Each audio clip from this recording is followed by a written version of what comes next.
Welcome to the Human Capital Innovations Podcast, your go-to source for personal, professional, and organizational growth and development. We hope you tune in often for all things people management, organizational development and change, organizational leadership, and social impact related. Maximize your personal and organizational potential with Human Capital Innovations Podcast.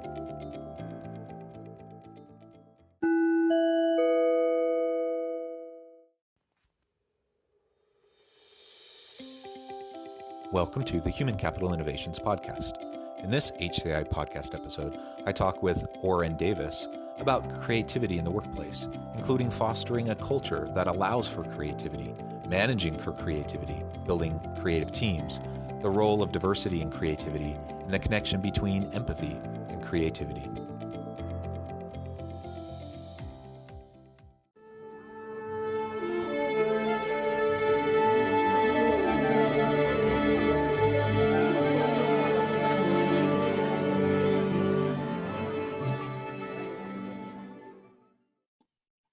Orin Davis, welcome to the Human Capital Innovations Podcast. Thank you. Great to be here. Yeah, it's great to have you back, my friend. This is the third time you've been on the podcast, isn't it? Yeah, lots of fun. So I'd love to keep coming back. Why not? Yeah, we've had some really great conversations, and I would encourage listeners to go back and check out the back catalog, see some of the previous conversations that Orin and I have had together. Today, we're going to really, I suppose, build on and continue along the same vein as some of our previous conversations, this time focusing more specifically on creativity in the workplace, including the elements of fostering a culture that allows for creativity, managing that creativity, building creative teams, the role of diversity in creativity, and the connection between empathy and creativity. I think all of those are really important interrelated components, and we'll have a chance to explore those together today.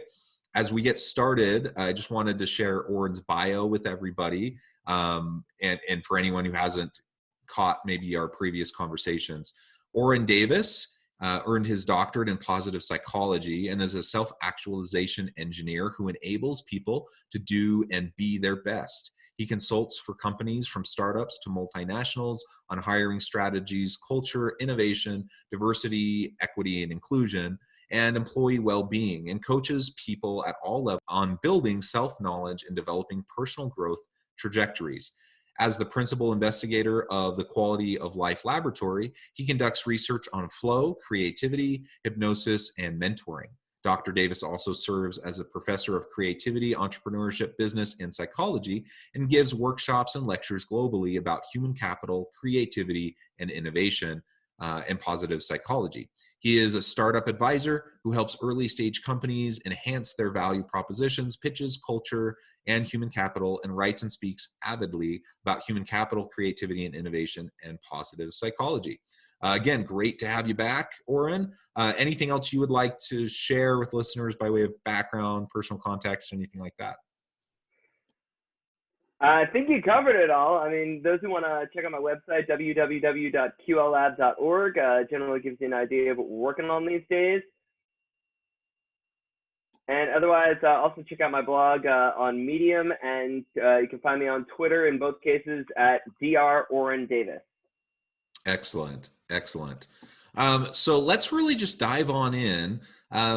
Creativity. First, what does it mean to be creative? I think, a lot of times people have in their mind these notions of what creativity is, what it isn't, and people tend to label themselves pretty early on in life as whether, as either a creative or not creative person. So what do you mean by the term creativity? What does that look like? So the funny thing is, we creativity researchers actually do a lot of debating about the nature of creativity, how we know whether something is creative. I like Teresa Amabile's definition of thinking of creativity as the novel and the useful. So we think of creativity as a combination of, let's say, divergent thinking and then convergent thinking. So we diverge out, we develop the novel, but then we have to converge and make the useful. And this goes along with some of the work on the creative problem solving method that you see out of the folks at Buffalo State, folks at IDEO and other places has sort of sausaged that and called it design thinking, but really the origin of this is creative problem solving. And the idea is that in the process of creative problem solving, we diverge into the novel and then we converge into the useful. And of course, it's a very circular process. So you really can start or end or go anywhere on this. There's a lot of flexibility with that. But ultimately, you want something that people can actually use and that is going to have enough novelty that's going to be something different. And usefulness and utility, that is something we debate a lot as to like what constitutes useful. But it's got to be useful to some people. And generally, you want to think of it as something that is useful to a broad audience, not useful to just, a couple people. Yeah, I like those aspects of your definition. And I'm trying to remember. I can't remember the name of the individual on the TED Talk. He talks about creativity in education, and Robinson, may rest in peace. Yes, absolutely. He came as a guest speaker to my university a couple years back, and he shared a lot of the same types of ideas he shared in TED Talks and other speeches. But it was really powerful within an educational context to be thinking about creativity the way he was conveying it. And one of the things that struck me in the way he approached it was just this idea that we're born creative creatures. We're born creators and innovators, and much of society and the way education is set up is it kind of beats that out of us, and so we have to find ways to kind of reconnect with our creative side. And also he framed it in terms of how creativity isn't necessarily being that musician or that artist, these kind of classical forms of creativity that we often first think of, but the utility piece, like you just mentioned, is such a huge piece. The finding connections and the ability to synergize and synthesize information, that also brings forth a different form of creativity. And those types of conversations really help me to reframe my own thinking about me as a creative individual. I don't think of myself necessarily as a classically creative person, but when I think about those elements, I realize, yeah, there actually are quite a few things that I do that are probably considered quite creative. And I think it's important for all of us to be able to break down those barriers of understanding and those labels, so that we don't box ourselves in and perhaps limit our abilities and capacities to really make a difference in the world.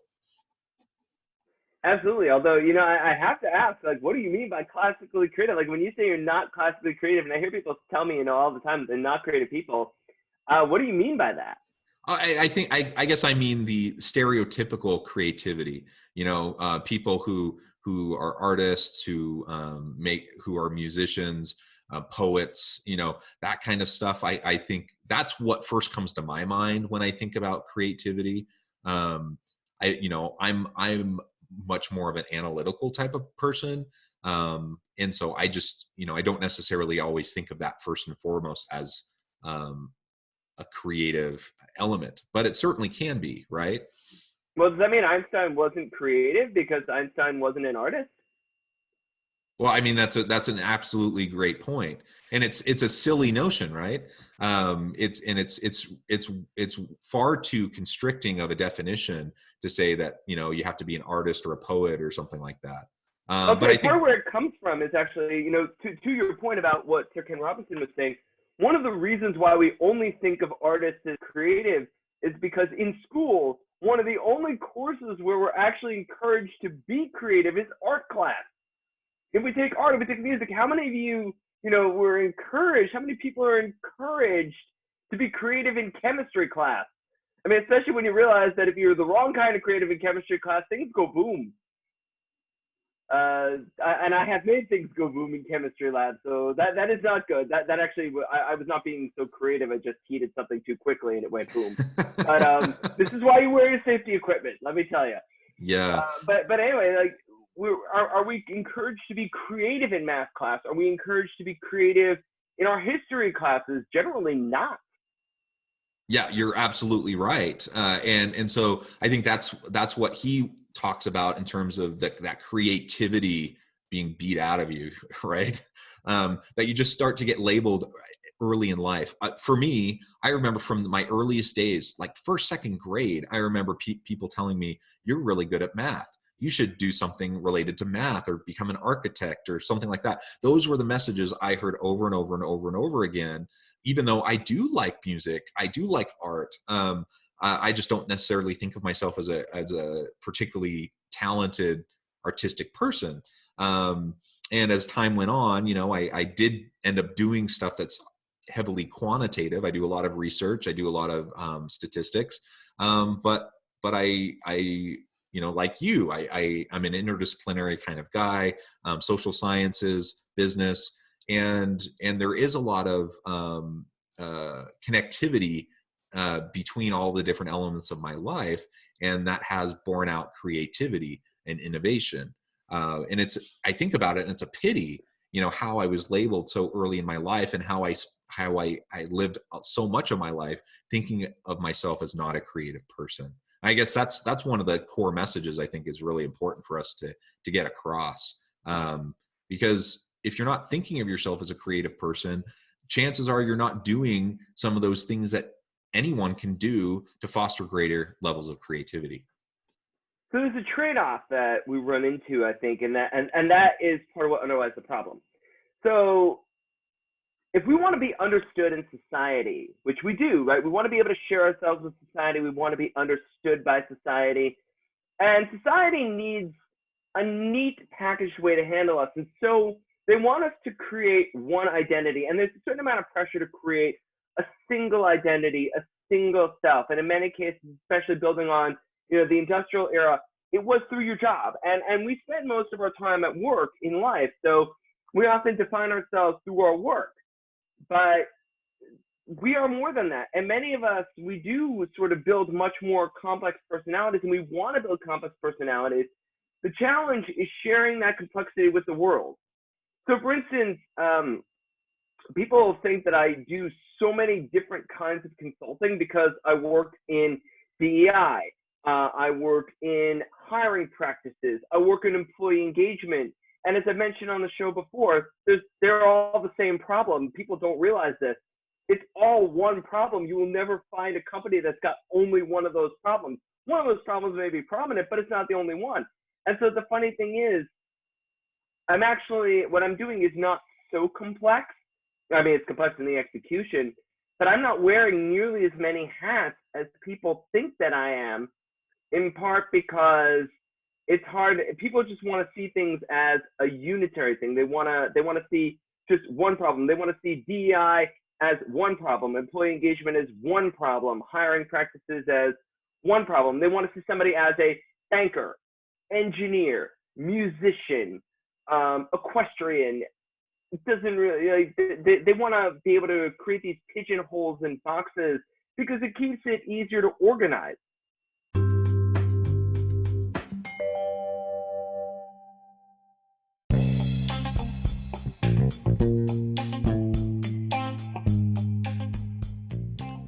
I'm excited to announce the publication of my new book from HCI Press, The Alchemy of Truly Remarkable Leadership: Ordinary, Everyday Actions that Produce Extraordinary Results. Consider how the nature of work has shifted over the past 50 years. With increased globalization, rapid technological advancement, and the shift in economic composition, the average job of today looks very different than the average job of 50 years ago. What will the jobs and organizations of tomorrow look like? Moreover, what does this all mean for organizational leaders? What are the core competencies and capabilities of organizations and their leadership that are prepared for continued disruption and geopolitical and socioeconomic shifts? Regardless of what the future holds, increasingly, leaders need to be socially minded, data-driven, decisive, champions of talent, and disruptors of the traditional notions of leadership, teams, organizations, and work. The Alchemy of Truly Remarkable Leadership will help you to explore your own leadership competencies and capabilities and consider ways to apply and implement them into your workplace and personal life. I'm excited to share my insights with you.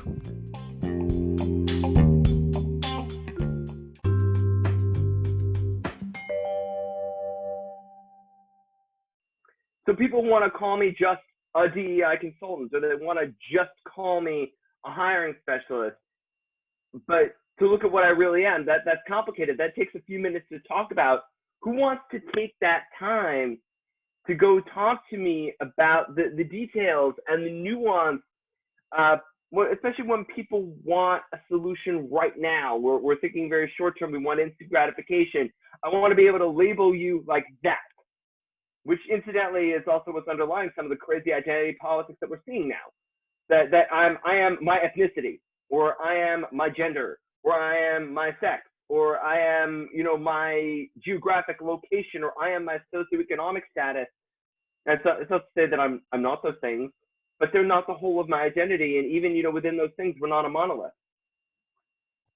Yeah, we're far more complex than that. And that comes back to our creative profile as well. I absolutely agree.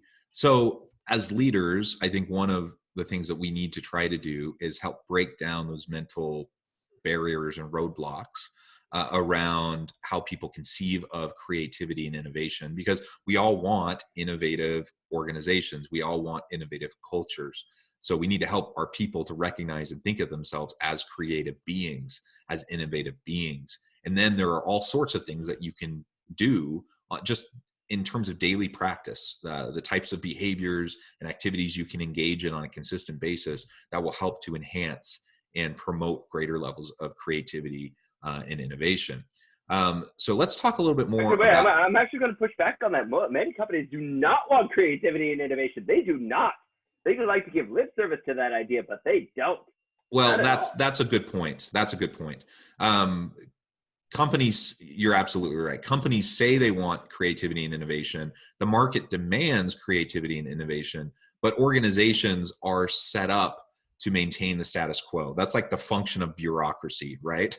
And so a lot of times when people are creative, when they do push the envelope, then a lot of times they get sanctioned for that. They get pushed back. They get hurt in their career in some way. And so I guess I'm taking as an assumption, which is probably not a good assumption, but I'm taking as an assumption for a starting point of this conversation that we have leaders, or you are, listeners, you are a leader who truly values creativity and innovation, not just to give lip service to it, but like you're actually trying to promote that within your organization. And if that's the case, then where do we go from there? What are some of the ways we can start to really create that dynamic kind of a culture within our organization?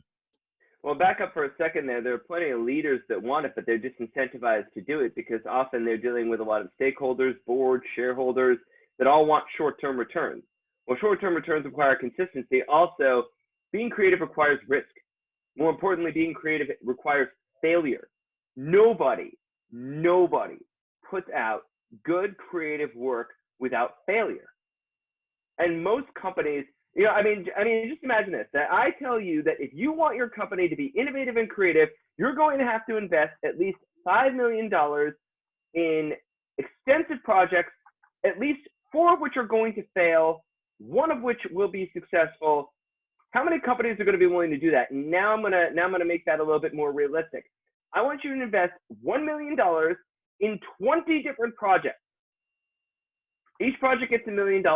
19 of those projects are going to be colossal failures, and they're going to look bad, and they're going to be demoralizing. One of those is probably going to be a decent success, not a spectacular one, a decent one. Now I'm going to upgrade this a little bit more. I'm going to say you need to invest in 50 projects, each of which costs $1 million.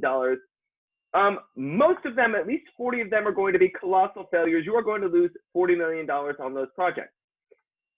Of the remaining 10, maybe 5 of them will not be failures. They're not going to be so hot. They're not really going to be failures. Of the remaining 5 that are, not failures and are not great, and are not great, probably about 4 of them will be okay.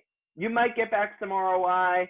Your $1 million may become a few more $1 million, but it's not really going to happen. And one of those is going to be spectacular. Now you realize it's going to cost you $50 million, not $5 million, but $50 million. to get something spectacular. You're going to have to invest in 50 projects. Everybody's like, well, we should do some prototyping, all that stuff, but you really don't know where it's going to go. And nobody wants to invest in failures. And because of that, especially, you don't know what's going to succeed. And mostly what we want guarantees when we do this. And so what we invest in is incremental innovation. But incremental innovation doesn't take us that far. And it's not actually worth that much money. It is over time, I suppose, but the amount that we invest to make an incremental innovation is not going to be worth much, in the grand scheme. And so what you're really looking for, everybody wants this breakthrough innovation. Let me tell you, breakthrough innovation probably requires 40 failures, 5 so-so results, 4 decent results, and 1 good one. And that's if you're lucky. If you're not, it's going to be about 90 failures and so on. And really, you're going to maybe 1 in 100. And that's going to be normal. And when you think about this as, 1% success rate in breakthrough innovation, people keep talking about ways to get through this. You're going to have to go through a lot of failures, and nobody wants to. Yeah. So I guess for me, then it comes back to reframing the problem. And if we're looking at these as failures, that's a huge part of the problem, right from the get-go. Oh, yeah. Right? Because if it's a failure, then we're risk averse. We don't want to waste money, blah, blah, blah. But it's not failure. You're learning as you're going through these incremental processes of failing fast, falling forward, figuring out what works, what doesn't work. And yes, maybe 99% of what you do isn't going to be some huge success.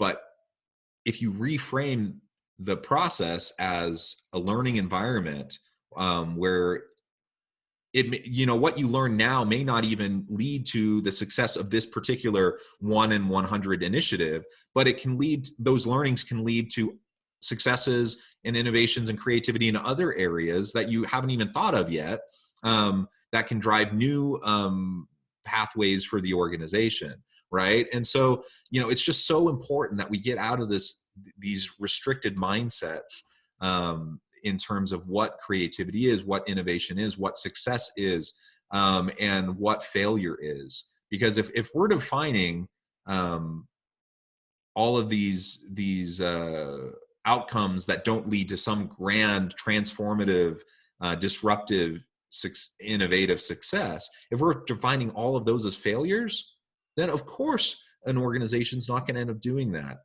So I suppose the question then is, well, what do we do to help change that narrative? And how do we help board members to see that? How do we help other organizational leaders to understand that so we can invest in the innovation like we need to? Ironically, you're right on the money, and that is multi-entendre intended. And the problem is short-term versus long-term thinking. You've got too many people who are incentivized to think short-term. And that's the part of the narrative that has to change. You've got to think long-term. And when I say long-term, I don't mean 6 months, and I don't mean 1 year. I mean 2, 5, 10, 20 if you can do it, but I doubt anybody can really do 20. Even 10 is a stretch. But 2 to 5 years down the line is where you got to be thinking about this, not 2 months, 3 months, 6 months. And when people are looking at quarterly earnings reports and saying like, oh, we invested in this and we want to see a return on it in the next quarter, not a chance. Yeah. I mean, you get lucky sometimes, but like I wouldn't count on that. And the thing is, everybody knows not to count on that. And so when your position as CEO or as a leader of a division depends upon the success in your quarterly earnings reports, you like if that's what you're worried about, you don't have a creative company, you won't have a creative company, and you're never going to give up. You got to start. If you can't start thinking long term, if you can't change the narrative on the incentives, on the expectations, to think long term, to say, you know what, we may take some losses as we're investing in updates. And by the way, this is something that Amazon did. You want to know how Amazon got to be so spectacularly successful? Go look back at some of their early reports. They were not making money for a really long time.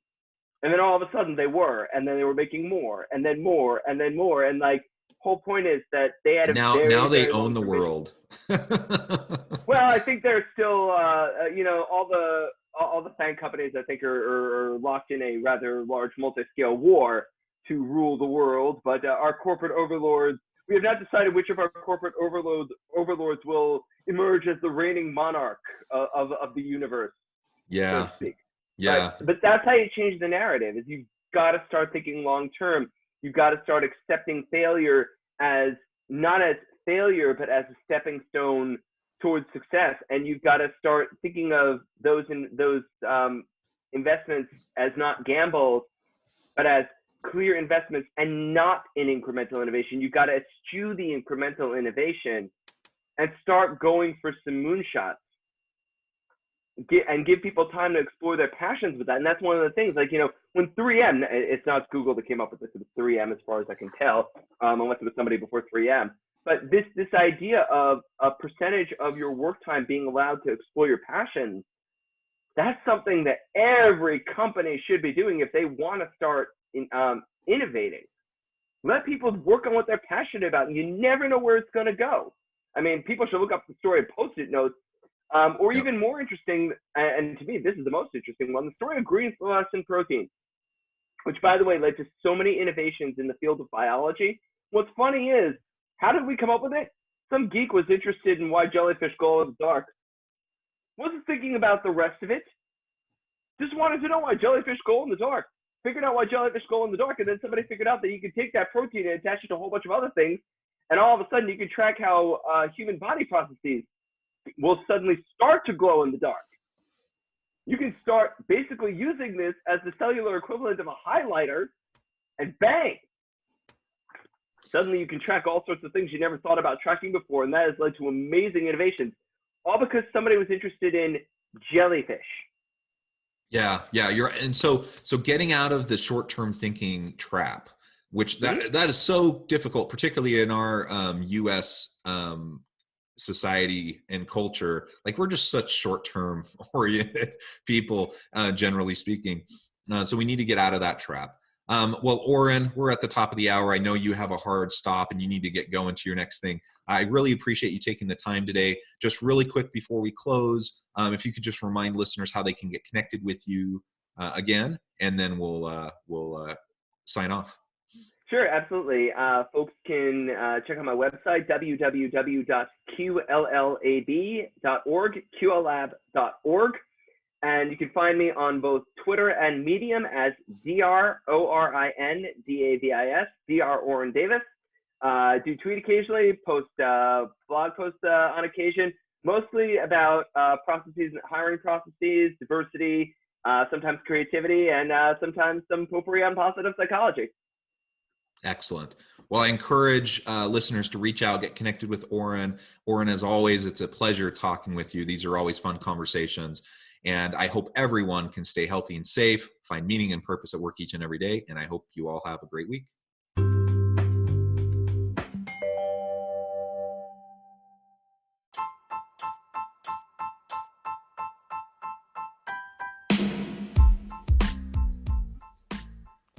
We are excited about the launch of HCI's new magazine, Human Capital Leadership.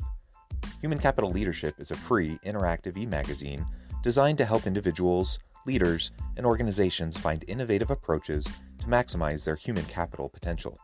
We will be publishing issues quarterly in August, November, February, and May. Check out the first issue and let us know what you think.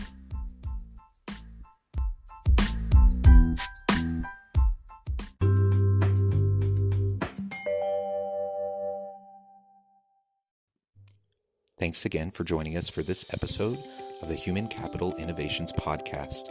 I hope you stay healthy and safe and that you have a great week.